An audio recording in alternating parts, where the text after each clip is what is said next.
You know that feeling when you're this close to making a new habit stick. Like, this time, it's happening. Oh, I know that feeling. But then, life, right? Yeah, it gets in the way. It does. So how about we dive into Atomic Habits by James Clear, see if we can figure out how to make those changes stick for good. Ooh, I love that. And you're in the right place. Atomic Habits, fantastic framework for understanding how these tiny little changes can lead to really massive transformation. I like the sound of massive transformation. Let's unpack that a bit. What makes this atomic approach so effective? Well, right off the bat, Clear talks about this plateau of latent potential. Okay. And it's kind of like, you can think about it like heating an ice cube. So you're putting in the effort, the heat is on, but nothing seems to be happening for a while. Right. And it's really easy to assume at that point, like, it's not working. But then, bam, you hit that critical point, and suddenly you've got a total transformation on your hands. It's like magic. So even if we don't see those immediate results, those early efforts, all that heat, it's not wasted. Exactly. It's about trusting the process, building that momentum. And here's where it gets really interesting. Clear Hazo argues that our habits are deeply, deeply intertwined with our sense of self. Okay. He even says, and this is a quote, "It's one thing to say I'm the type of person who wants this. It's something very different to say I'm the type of person who is this." Whoa.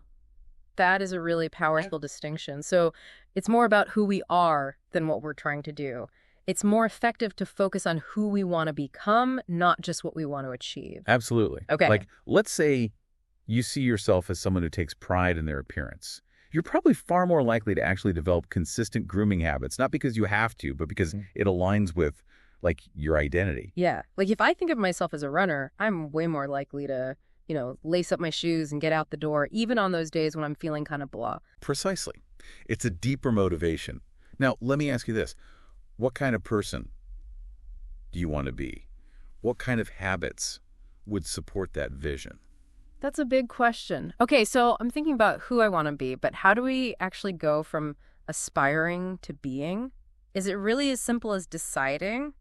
I wish it were that easy. Right. But thankfully, Clear breaks habit formation down into a 4-stage loop. Okay. Cue, craving, response, and reward. Okay, walk me through it. I need the step-by-step. Let's take the example of checking your phone. Always. Something I think we can all relate to. The cue might be that notification sound. Oh, yeah. The craving is that desire. Ooh, what's new? What's going on? I got to see. I gotta know. The response is you picking up the phone and scrolling. Yep. And then the reward is that little hit of satisfaction. Like, I'm in the loop. The dopamine hit. Exactly. Okay, so because our brains are hardwired to seek those rewards, our environment plays a huge role in actually shaping our actions. Right. It's huge. Like, think about this. Almost half of our brain's resources are dedicated to just processing visual information. So that's why I can't resist that phone when it's just sitting on the desk. Exactly. It's the power of those visual cues. Yeah. So if you're trying to change a habit, ask yourself, what are the specific cues that trigger it? Okay. Can you minimize the cues for the bad habits and then maybe try to make the good ones more obvious? All right, so that's going on my to-do list. Minimize the bad cues, enhance the good cues. But what about that craving stage? How do we make those good habits feel more, enticing? Especially when, like you said, our brains are wired to just seek out pleasure. You're speaking my language. This is where that dopamine, that feel-good neurotransmitter comes in. Yes. Our brains just love this stuff. There was actually this study. They found that mice would rather have dopamine than food or water. Really? They became so hooked on getting these dopamine hits that they would relentlessly press a lever, like hundreds of times per hour, just to trigger that dopamine release. Wow, they need a hobby. That's intense. It is. It just shows you how powerful that drive can be. But here's the cool part. We can actually use that to our advantage. Okay, tell me more. One strategy is temptation bundling. Temptation bundling? Yeah. It's basically pairing something you need to do with something you want to do. Oh. So, for example, you could say, okay, I'm only allowed to watch my favorite show while I'm on the treadmill. Ooh, those miles would fly by. Right. Okay. Another really powerful technique is reframing. Instead of saying, I have to exercise today, try saying, I get to move my body today. I get to feel energized today. Yeah. It's just a subtle shift, but it can make a world of difference in how you view that habit. Mindset is everything. It's amazing how much, just changing the way we think about something can actually impact what we do. But what about those times when even with the best reframing, the motivation just dips. How do we stay consistent, especially when those good habits, I don't know, they start to feel a little bit, boring? Yeah, right? Like keeping that momentum going is definitely a challenge. It is. But you know what? Clear talks about this. He's like, even the most successful people, they experience those dips in motivation too. Yeah, that makes me feel better. Right. It's normal. The key difference is that those people, they've built systems to help them keep going even when every cell in their body is like, nope, not today. So it's less about like willpower and more about having those structures in place. I like that. Exactly.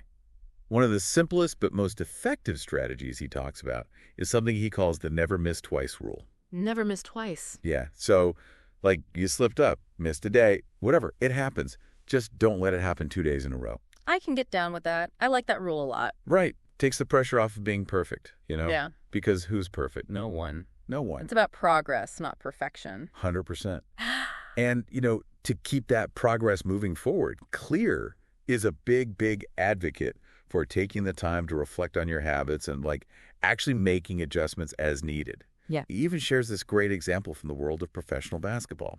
Okay, now you've got my attention. I know, right? Tell me everything. Okay, so picture this. Pat Riley, legendary coach of the LA Lakers. Okay. Talk about a winning track record. And he was known for being so meticulous, like obsessed with building a culture of excellence. So what was his secret? Well, he had this system. He called it the Career Best Effort Program, Okay. or CBE. And they tracked like everything, not just games, but practices too. Detailed stats on like every little thing. Wow. And then here's the key. The players would actually review their own data and like pinpoint areas for improvement. It's like a data-driven approach to habit building. Yes. I love it. Riley understood that by making performance visible, measurable, creating that structure for improvement, his players, they could reach new heights. And guess what? It worked.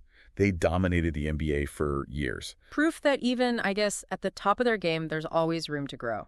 Always. Okay, but how does that translate to my everyday life? I'm not exactly out there, shooting hoops for a living. I get it. But the principle is the same. Even if you're not, going for a championship ring, tracking your progress, even in small ways and reflecting on those habits, it can be a game changer. Clear suggests, like, a weekly review. Celebrate those wins. Identify any areas where you might need to tweak things. It keeps you engaged, accountable. Okay, that makes a lot of sense. It's like having that regular check-in with yourself just to kind of see what's working, what's not, and then course correct as you go. Exactly. But what about those habits that, we know are good for us, but we just can't seem to, like, get excited about them? Like, I know I should be eating more veggies. The struggle is real. Right. But they just don't have that same, like, siren song as, I don't know, like a big plate of French fries. You're preaching to the choir here. It's that classic dilemma. How to make those healthy habits, which often come with those delayed rewards, how do we make them more immediately satisfying? Yes. Because our brains are wired for that instant gratification. It takes extra effort to choose the long game over that quick fix. It really does. Yeah. But there are ways to make those healthy choices more appealing, more immediately rewarding. Okay, tell me more. One is to focus on the immediate benefit, even if it seems small. Okay, so instead of thinking about, these veggies are going to help me fit into those jeans months from now, it's more like, how do these veggies make me feel right now? Exactly. Or, how do they add some interesting flavors and textures to my meals? Like, find what makes the experience itself more enjoyable. Okay, so it's about making it sustainable, not torture. Right. You want to enjoy the journey, not just grit your teeth and wait for the finish line. And here's another tactic Clear talks about. He says, make doing nothing enjoyable. Make doing nothing enjoyable. What does that even mean? Okay, so it's about finding ways to reward yourself for resisting temptation. Let's say your thing is you're trying to, like, cut back on mindless snacking, right? Yeah. Every time you resist that urge to, like, grab a bag of chips, put the money you would have spent into a jar, then at the end of the week, use that money to treat yourself to something you really enjoy. Ooh, I like that. All right. It's like positive reinforcement, but with a tangible reward. Plus, seeing that jar fill up, that would be motivating. Exactly. It's about associating those healthy habits with positive emotions, which, let's be honest, makes them a lot more likely to stick. I am loving this idea of like rewarding myself for making those tough choices. It Yeah. really feels like Atomic Habits is just giving us this whole new perspective on how to approach behavior change. Like it's not about white knuckling our way through it. Totally. It's about strategy. It is. Working smarter, not harder. Right. Yeah. And one of the biggest takeaways for me is this idea that, our habits, they ultimately shape our identity. Right, because it's not just about like checking things off a to-do list. Exactly. It's bigger than that. It's about like who are we becoming? Yes. Like those habits, they become a part of our story. They reflect who we are and who we're becoming. I love that. But here's the thing. How do we keep that momentum going over the long haul? Because let's be real, even the most exciting goals can start to feel, I don't know, a little routine after a while. Oh, tell me about it. Like that initial, woo, I'm doing the thing. I'm so excited. Like it's a real feeling. It's real. It is. But it fades. Yeah. So how do we keep that fire burning? Well, Clear talks about this. He says it's about finding that balance between challenge and mastery. Okay. He calls it the Goldilocks rule. I like it already. Not too hard, not too soft. Just right. Just right. Because if something is too easy, you get bored, right? Yeah. Too hard, we get discouraged. Right. You just give up. Exactly. So it's like finding that sweet spot in like a video game. Yes. Challenging enough to keep you hooked, Yes. but not impossible. You got to keep leveling up. Exactly. And it ties into that state of flow, that feeling you get when you're so engrossed in something you totally lose track of time. Oh, yeah. Flow state is the best. It's like being in the zone. Totally. Mm-hmm. And by consistently, just kind of pushing ourselves a little bit beyond that comfort zone, we create the conditions for that flow, for that continued growth and engagement. So it's about finding that balance between like stretching ourselves, but also celebrating those wins along the way. Yes. And remembering that it's a process. It's a journey. It's not a destination. It's not about reaching this finish line and like, I'm done, I've arrived. It's like... It's always evolving. Exactly. We master one level, then we get to raise the bar. We get to seek out new challenges to keep ourselves engaged. So it's about enjoying the journey, the continuous improvement. I like that a lot. Me too. Ah. And as you're continuing on your own journey, remember this. Your identity, it's not fixed. What? Okay, hold on. It's not like set in stone. It's something that you actively shape, Okay. through your choices, through your actions. So we're not just stuck with like past mistakes or, limitations. Like we actually have the power to evolve. Yes. You said it perfectly.